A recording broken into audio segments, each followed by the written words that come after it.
Hey guys, it's Sarah from New England Junk Journals here, and I have most of my books gutted, and I took a lot of the plates out.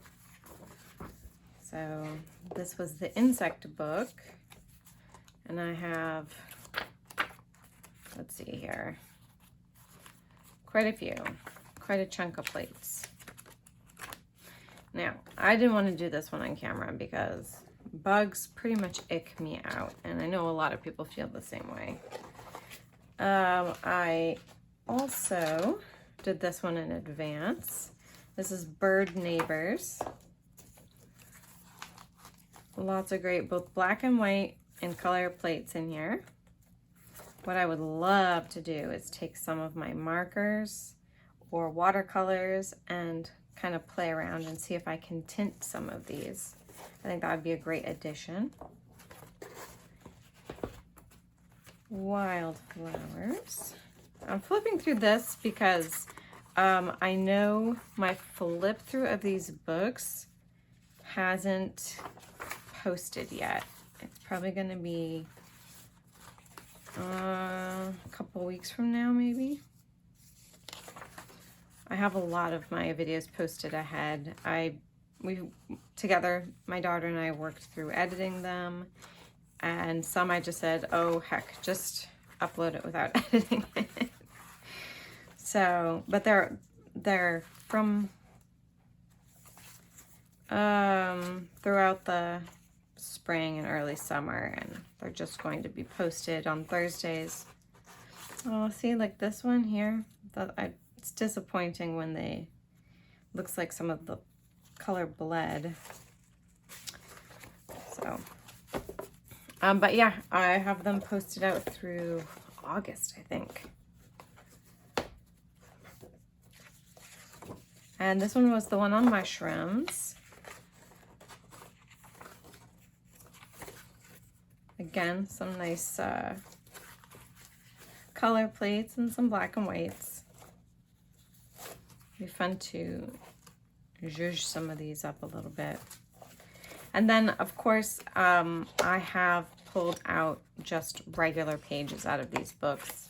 You know, just a few signatures to play with, either to include as signature pages themselves or to use in ephemera.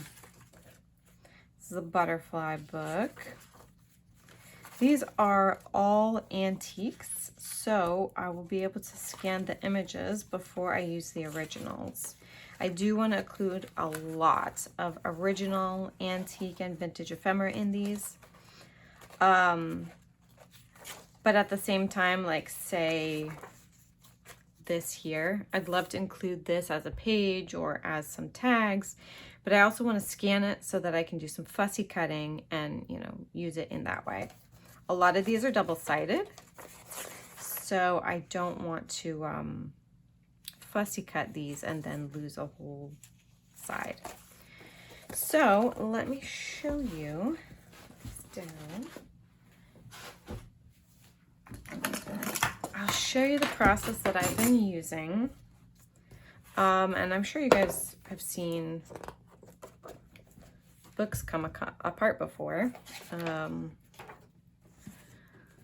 But I have a lot of old plates in here, and I'll hopefully, cross my fingers, nothing goes wrong. I'll show you how I get them out nicely. I just start by finding the place closest to where the spine, it's a hollow back spine. So you can see, if I do like this, I can cut it all the way through. But I would like to keep the first couple pages here. I mean, I'm going to take out this plate, but I want to keep the first couple pages if I can. So just trying to lightly cut through. Hopefully you can see. It usually works great on the front, and then I have trouble on the back, but we'll see. Hope everybody's doing well. Some on this Monday. Hopefully it'll post on Monday. If not, it'll post on Tuesday. But yeah, that's my first plate. Very nice. It's a blank on the back. I don't have to worry about, if I choose to fussy cut something like this, I don't have to worry about a picture being on the back. And then this one has these nice little tracing paper plate keys. That's what I'm calling it. A plate key.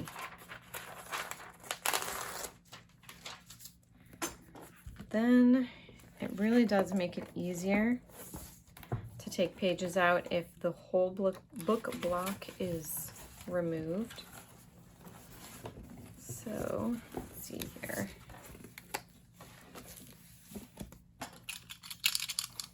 Just kind of gently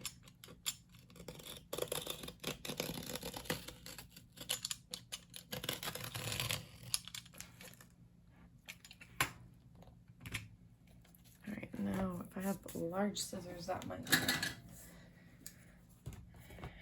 The rest of these I did downstairs, and I did not have my scissors down there, so I tried to get the back out using my blade.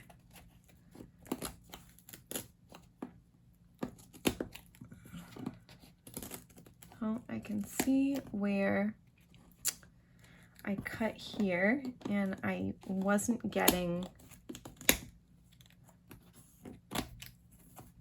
yeah, okay, so I'll show you what I mean. So can you see, I split this part here. Now, luckily that's fixable. We can fix a lot of things. I'm going to be strengthening the spines anyway. So I can go in with Tyvek, I can go in with fabric and cover that, glue it down, and you probably wouldn't even know. Besides the fact that these spines are well worn. So one of the things I thought of doing was trying to apply some gold rub and buff to the areas that are worn. I'll experiment on one of these books and I'll let you know how that turns out. I don't want it to look blotchy. You know what I mean? Like, I don't want the gold rub and buff to get away from me, if that makes sense. But once I've strengthened the inside, reinforced the spine, put fabric on the inside, so this will all be glued down, and then apply rub and buff, I think it'll just blend in and you probably won't even notice.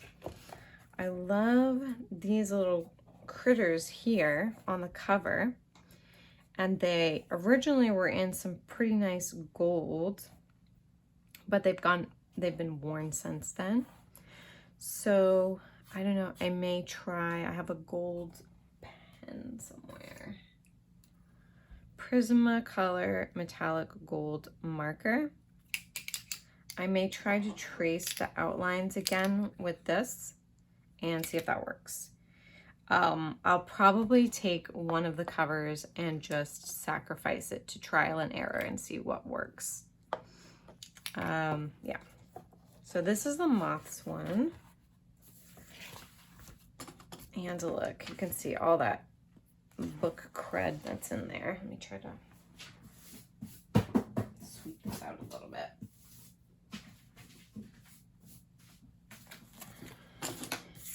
But I know I'll have to clean my desk again.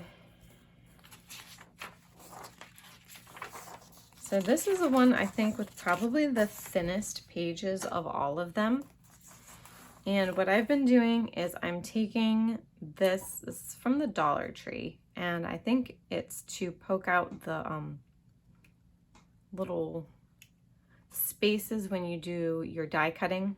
You poke out all the little things and get your die cut piece out of the metal die.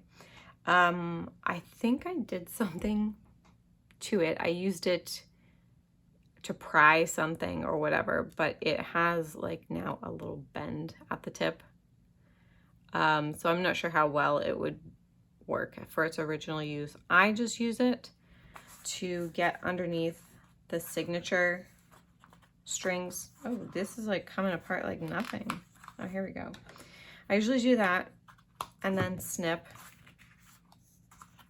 And this first signature appears to be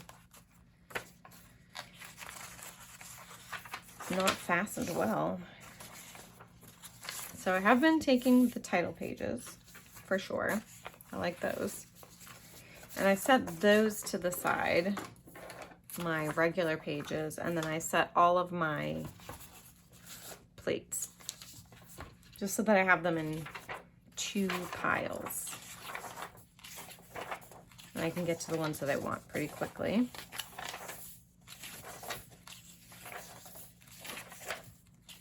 So we'll see which of these pages looks fascinating. I like this one. So I just try to gently roll. It would be easier probably if I tried to peel off the book spine, the book guts, but it's gonna make a complete mess and I don't really want to deal with that right now. So we're just gonna do as best we can with what we're given. So I'm just looking and I can see here a telltale sign to find your signature strings is if you see, especially in old books, is if you see the discoloration right here. So you can see like it's dark like here, here, here, here, and here. So I'm just going to snip these out. And sometimes I have good luck and sometimes I have not so good luck. Sometimes I poke and split the pages as I'm trying to do this. And you know, that's okay. There's always ways to fix it, to reinforce your paper folds, things like that. I don't think I even got through the whole string, did I? Maybe I did. Yeah, okay. This is what I mean when I say, like, if I took the spine and try to remove as much material on the outside as I can, it would make these pages lie a little bit flatter so that I could get to these signature strings easier. But it's okay. I won't be needing all of these as folios, so some of them I'll use as single pages. Speaking of that, I have started putting together some, this is some rag paper from a agricultural journal from the early 1800s.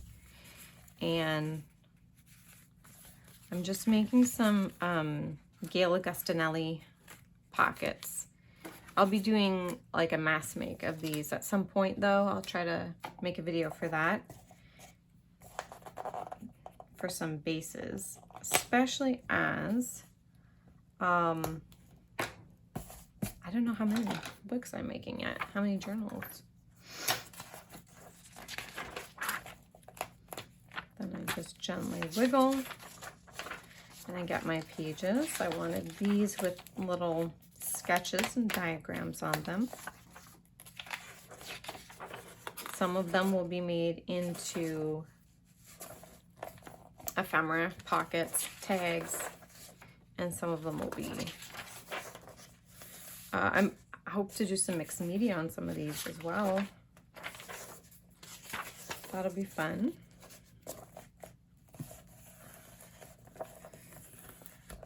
All right. Let's see, do I want any, of these, not really. So when I come to a color plate like this, I take this tool and I take the back of it and I just gently try to separate the pages from each other with the back. And then I'll flip to the other side and do the same thing, trying to gently separate them. The thing about the color plates is that they are usually just glued in and not sewn in. So depending, sometimes you can just loosen it enough to pull it out. Now I can hear it wanting to rip, and I don't want that. So after I've loosened it with the back, sometimes I do go in with the point. Just try to separate it like that. And of course, because I'm on camera, nothing will work.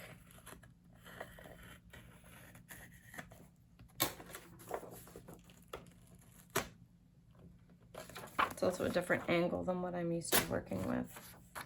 All right, so I can trim that off, no problem. Oh, that goes on that side. And then we go looking for another plate. Okay, I do like these pages here. So now I'm looking for that discoloration again, and I can see some discoloration marks here.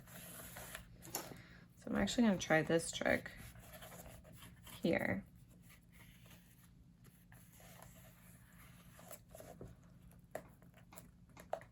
Now, the closer you get to the center of your book, the easier it is going to be because these pages will lay flatter. You're going to have an equal amount of weight pulling across the book. So these will lay flatter. Yeah, these are, they want to rip.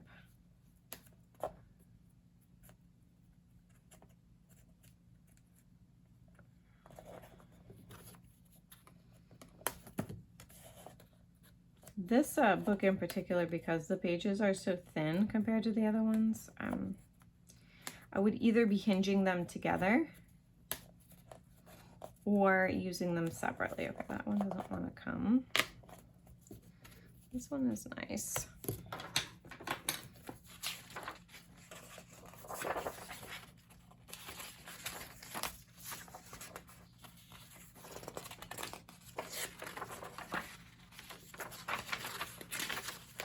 I hope you guys are staying cool where you are. Today is one of those heat wave days. I mean, it's not as bad as it was. So like, I think today's only supposed to get up to like 88, which that's hot in my opinion. That's very hot. I actually, because I knew this was going to be a short video, I have my air conditioner going downstairs to kind of dry it out and cool it down a little bit. The kids escaped to the basement. We have a walkout basement, and the temperature down there is just absolutely glorious. There you go, it's another one. Yep, and I'm gonna keep forgetting which side I wanted to put it on. That's okay. Let's see, are there more like that? No, so I'm just going to try to rip this one out. Nice and smooth. That would be very cool to cut out as a tag. Maybe coffee dye some of these. I mean, they do have great foxing and around the edges, and it's a nice cream color. So I don't know yet, but it might still look nice, coffee dyed. And we certainly have the weather to do it. I had coffee dyed a whole bunch of ledger paper last week or the week before, and it dried so fast. I had to do it in batches. I had ledger, then I had graph paper and some notebook paper, and no. So I did it, yeah, in batches, but each batch dried super quick. All right, that's not working. Again, this is not the same angle that I would be ripping from if I was sitting down to do it. I have a low table downstairs in the living room, or coffee table. It was working pretty well.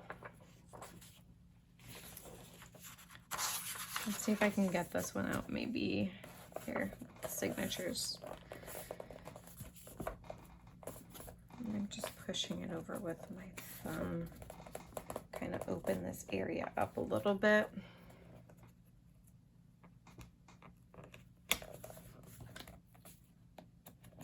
Your mileage will vary with the kind of book, kind of paper that you're working with.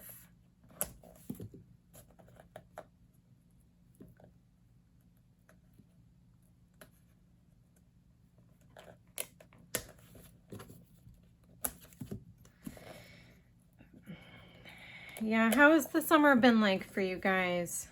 Your different parts of the world.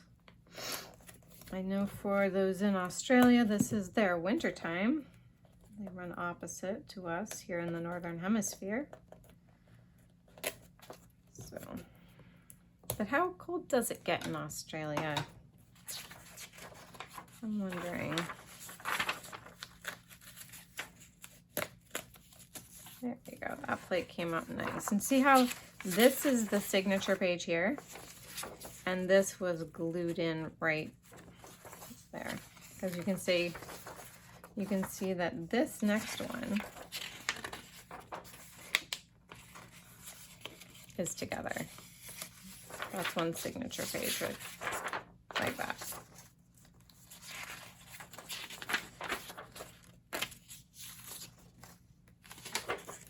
Ooh, this one's pretty. I like the pinks and the yellow on this.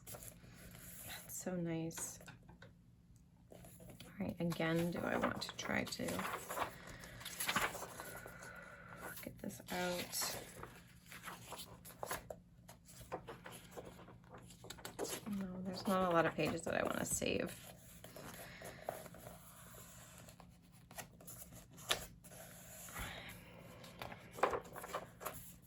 I think probably I was going a little bit slower last time too, because first of all, I wasn't on camera and trying to do it in a timely manner. I was just leisurely getting these out while I was watching YouTube.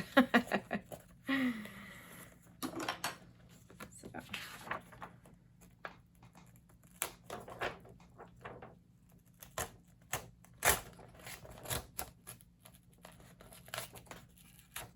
All right, not bad. I like it.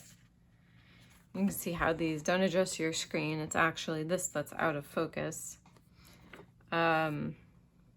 Yeah, I wonder if I can go in, scan it, and go in with some kind of an AI tool or something to sharpen up these images. That would be really good.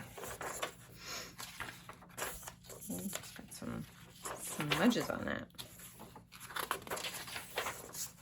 Ooh, I like that one. Right, that is in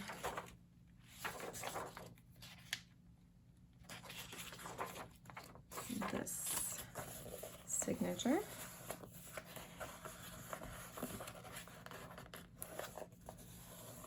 These books really like to stay creased in the middle here.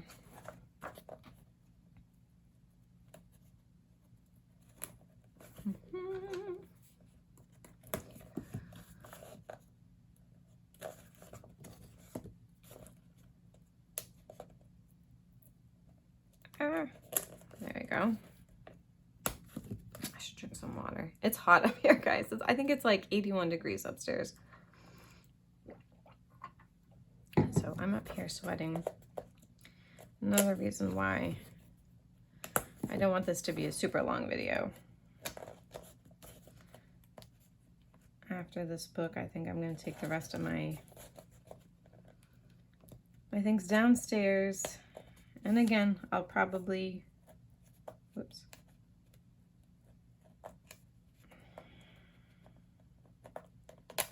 I can do it. I know I can. I'll probably do some of this stuff in front of the television. Watch YouTube or something.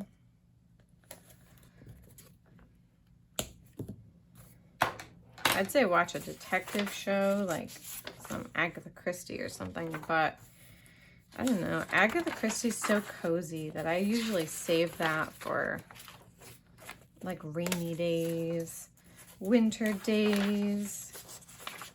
It's kind of one of those things that you might want to do when you want to be cozy, at least for me. I've gotten my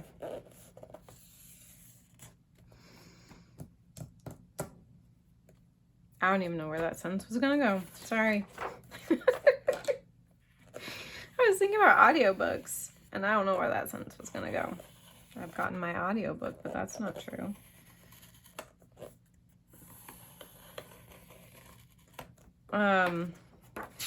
I do like to listen to my audiobooks on Spotify. I have a Spotify premium account, and you get, I think it's like maybe 15 hours of listening time a month for audiobooks, which is, it's nothing for me. I can go through it like that, especially you get a nice cozy mystery or anything like that. And before you know it, you've finished a book and you're only a third of the way through the next one, and they say, you can buy a top-up and finish your audiobook if you buy a top-up, which I don't really want to do. I think that my Spotify premium account is expensive enough. They really get you with those subscription services, you know, because you're subscribed for music, you're subscribed for, if you want to learn a foreign language, you know, you get like Duolingo or something. That's a subscription. Then you subscribe to streaming services. Say you've got like Peacock or HBO Max. You know, they really add up. They really, really do.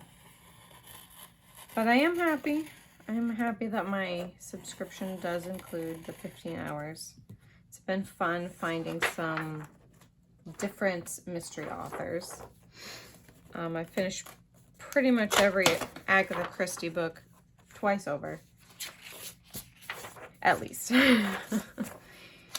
But I've been branching out, listening to Ngaio Marsh, which she was a contemporary of Agatha Christie. She would have been around that same time, as well as, her name's not going to come to me.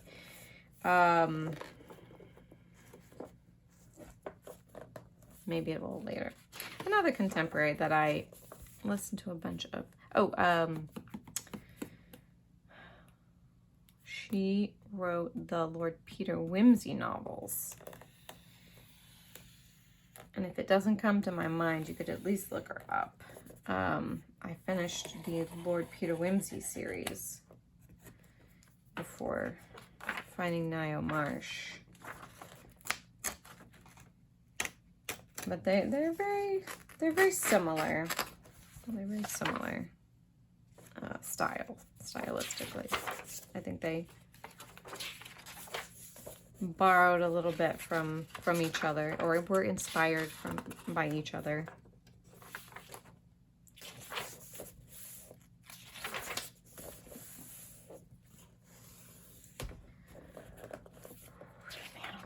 guys, it is getting hot up here. Yeah, I did not have as difficult a time getting out the other plates as I am this one. I think it's probably the most modern of all of them. It's still antique, but I think it was put together with more glue. But that's good. I'm not mad about that one. That one came out pretty well.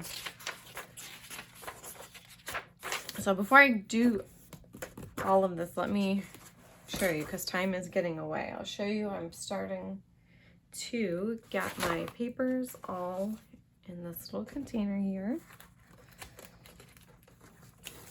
I have this cover that I've picked out. I'm definitely going to do several of these covers, but I'm just trying to conserve space and collapse a lot of the stuff that I had on the table to the side into smaller piles that I can just stick in here. Have a little bit of scrapbook paper here. These are beautiful. These I'm going to scan before I use the originals because they're just gorgeous. That's the Field Book of American Wildflowers from 1907 by F. Schuler Matthews. This book from 1842 on familiar lectures on botany. It's got some great little plates in here. Whoops, sorry. Hopefully you can see that. Yeah, very nice.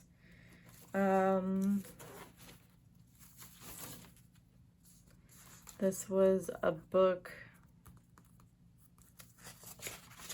when I showed the ephemera it was made out of, from 1866.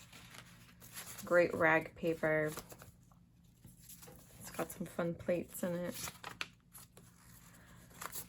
Harper's New Monthly Magazine.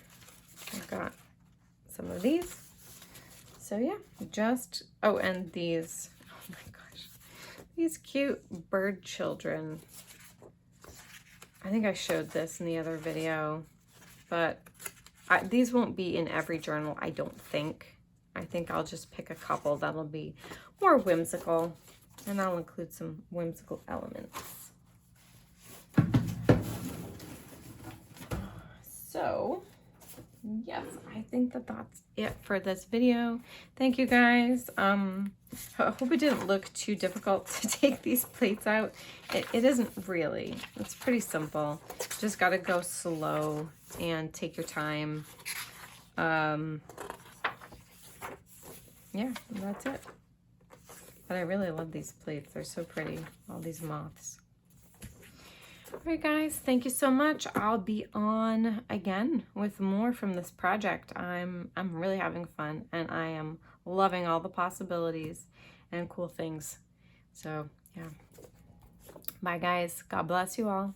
I'll see you in the next video.